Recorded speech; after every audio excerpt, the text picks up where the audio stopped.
hidup di dalam anugerah Tuhan. Diselamatkan bukan karena Taurat, tapi karena anugerah Tuhan. Dan nanti kelak mereka baru tahu anugerah Tuhan itu adalah kematian Yesus sendiri di kayu salib. Saudara, kalau baca Alkitab memang perlu teliti pelan-pelan. Ada satu ayat lagi yang nggak menyebut perpuluhan, tapi di dalamnya jadi kontras, yaitu Lukas 18 ayat 10 sampai 14. Perumpamaan tentang orang Farisi dan pemungut cukai.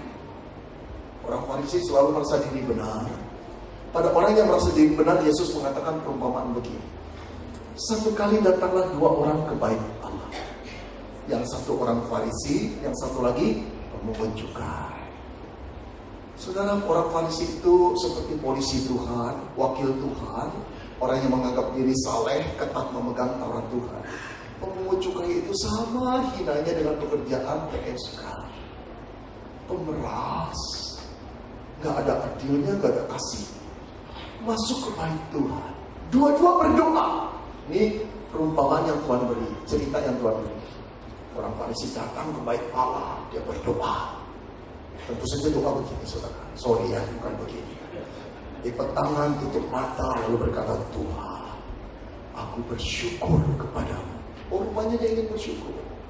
Apa isi doanya? Aku bersyukur kepadamu Tuhan, karena aku tidak sama dengan semua orang lain. Tuhan di surga pasti, wah. Jadi kalau boleh saya gambarkan, secara fisik barangkali doanya lipat tangan, tetapi mata batinnya atau manusia batinnya kali begini. Aku bersyukur kepadamu Tuhan, aku tidak sama dengan semua orang lain. Aku bukan pembunuh, aku bukan orang lain, aku bukan penjina, dan aku bukan seperti dia Tuhan, pemungut cukai. Gitu. Itu kan doa bersyukur? Bukan, itu doa show off namanya. Sedang pameran. Aku tidak sama dengan dia. Siapa itu? Pemungut cukai, orang berdosa yang diklasifikasi analoginya atau selevel dengan PSK. Lalu dilanjutkan lagi.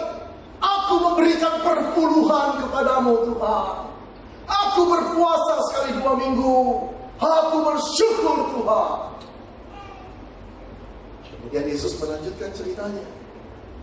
Pemungut cukai itu berdiri jauh-jauh dari tabir bait Allah itu. Mau masuk rasanya gentar. Melihat bait Allah. Di awalnya saja sudah rasa kesucian, kekudusan Allah. Dia nggak bisa apapun karena dia tahu tidak layak. Lalu pemungut cukai cuma berdoa satu kali. Kasihani aku orang berdosa ini Tuhan. Dia pukul-pukul dada. Lalu Yesus berkata, tahukah engkau siapa yang pulang dibenarkan? Orang ini. Bukan si pemberi perpuluhan. Saudara lihat, cerita Yesus loh. Yesus tidak menganjurkan kita memberi perpuluhan. Tapi Yesus memberi satu cerita. Ada orang yang rajin memberi perpuluhan, juga ditolak Tuhan. Bahkan yang tidak pernah memberi perpuluhan, yang melakukan kejahatan, kebejatannya sudah begitu rupa, ketika datang dengan hancur hati, diterima dan dibenarkan. Jangan bangga dengan persepuluhanmu. Jangan merasa sudah capai level luar biasa. Jangan menghina orang yang tidak memberi perpuluhan. Cuma 2 tempat ini yang Yesus katakan. Jadi kesimpulannya apa? Perpuluhan wajib atau tidak? Wajib Pak, syukur pada Tuhan, bebas Pak aku. Oh gitukah sih kamu? Mari kita lihat lagi. Sudah hampir berakhir perjalanan penyelidikan kita. Sekarang mari kita lihat para rasul yang menginjili orang-orang yang belum percaya, lalu orang yang percaya itu mendirikan gereja.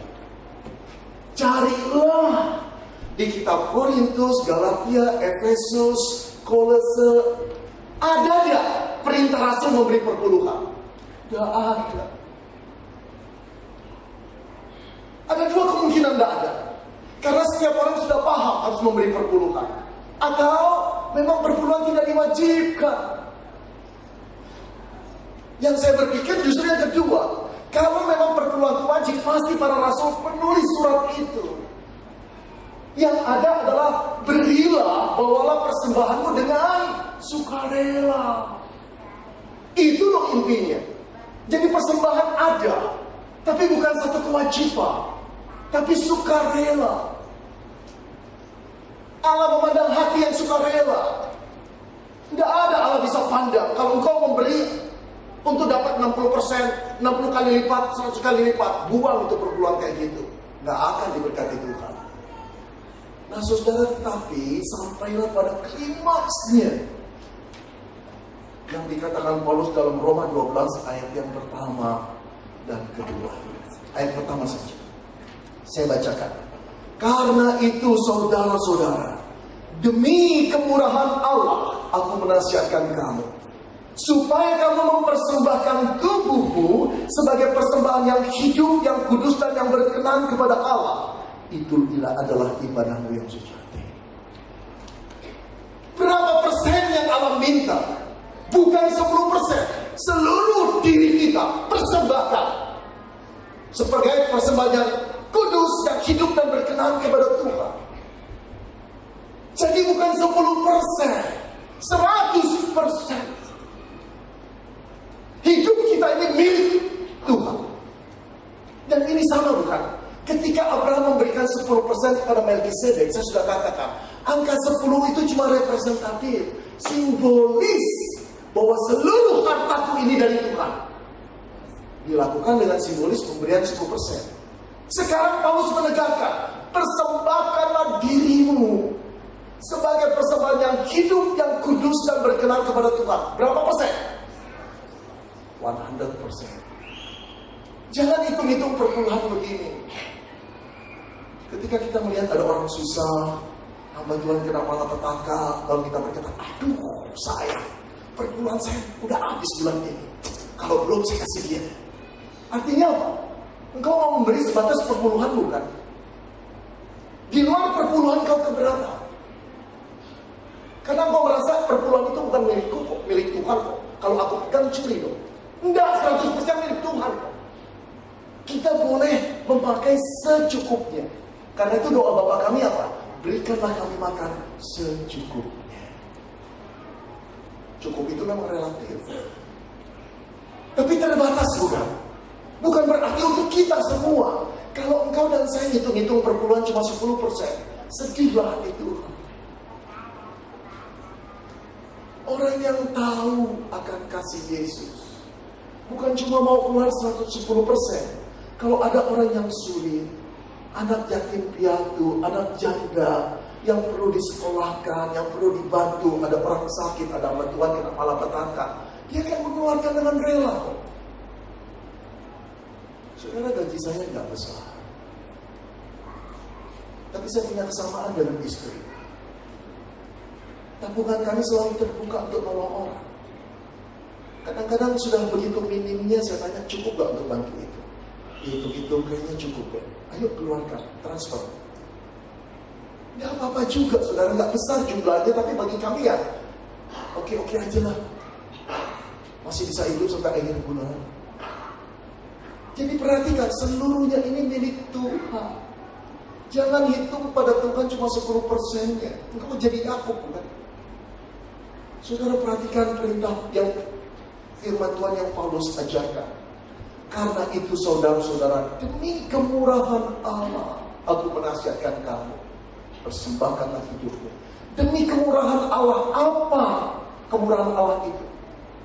Demi kemurahan Allah, saudara-saudara, aku menasihatkan kamu, persembahkanlah tubuh.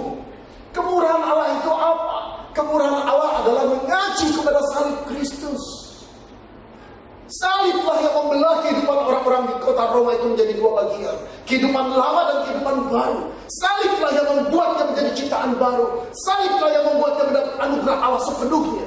Di manakah Yesus pada saat salib itu terjadi? Digantung di sana untukmu dan untukku. Hari ini kita peringatkan lagi, pada waktu engkau memakan roti dan anggur, Itu simbolik daripada tubuh yang hancur berantakan demi engkau dan saya. Dan darah yang tertetes demi engkau dan saya. Masihkah kita ngitung-hitungan terhadap Tuhan? Dan, jadi apakah perpuluhan itu wajib atau tidak? Jawabnya tidak wajib. Harus atau tidak? Harus. Aduh pusing lah Pak. Perpuluhan tidak wajib. Karena kewajiban itu membuat konsekuensi, bukan? Kalau tidak dilakukan dosa. Tapi perpuluhan itu walaupun tidak wajib tapi harus dilakukan. Kenapa harus? Karena kita adalah orang-orang yang telah ditebus oleh darah Yesus. Kita harus bersyukur. Bukan cuma 10%. Seluruh yang ada padaku ini Tuhan milikmu. Bermula dari engkau, diberkati oleh engkau. Dan aku ingin selalu bersyukur kepada. Saudara, hampir tiap kali saya bangun, saya doanya begini. Tuhan, pertemukan aku dengan orang-orang yang perlu aku tolong hari ini. Saya nggak mengatakan Tuhan berkati aku dong lebih banyak lagi. Sudah. Kurang cukup apa? Banyak uang rusak kita, bukan? Tuhan berkati aku. Pertemukan aku dengan orang-orang yang harus kutolong hari ini. Itulah rencana Tuhan memberikan engkau berkah untuk menjadi channel of blessing. Wajibkah perpuluhan? Tidak. Haruskah? Iya. Kenapa? Sebagai ungkapan syukur, bukan kewajiban. Mari kita berdoa.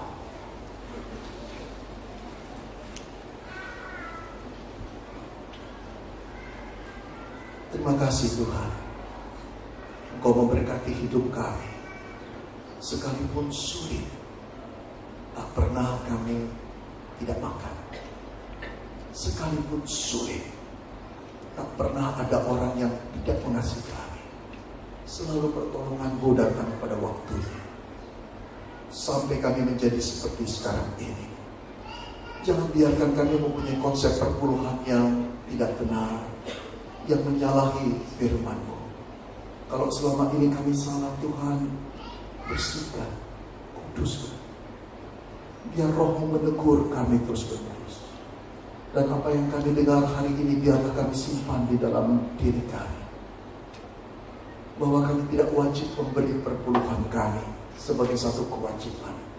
Apalagi dengan iming-iming untuk diberkati Tuhan. Kami seperti orang yang tidak pernah mengenal Tuhan. Kami seperti kacung yang mengharapkan kebaikan bos karena kami bekerja dengan lebih baik. Tapi Engkau, kami bukan kacung-Mu. Engkau bukan majikan kami. Kami adalah anak-anak-Mu dan Engkau adalah Bapak kami. Bapak yang telah memberikan anak-Mu yang tunggal Yesus kepada kami. Oh Tuhan, bukan cuma 1/10 dari apa yang kami punyai yang akan kami berikan. Tapi 100% hidup kami, seluruhnya Tuhan, seluruhnya milik-Mu. Tuhan, sebentar lagi kami datang mengikuti undangan Tuhan dalam perjamuan kudus ini. Sadarkan kami kembali bahwa kami dibayar dengan harga yang lunas. Seluruh tubuh Yesus mati terkeping-keping buat kami. Adakah yang harus kami tahan lagi dari diri kami? Adakah yang harus kami hitung-hitung lagi untuk mempersembahkan diri kami kepada Tuhan? Kami mengucap syukur. Kami mohon Roh-Mu tetap hadir di tengah-tengah kami saat kami mengadakan perjamuan.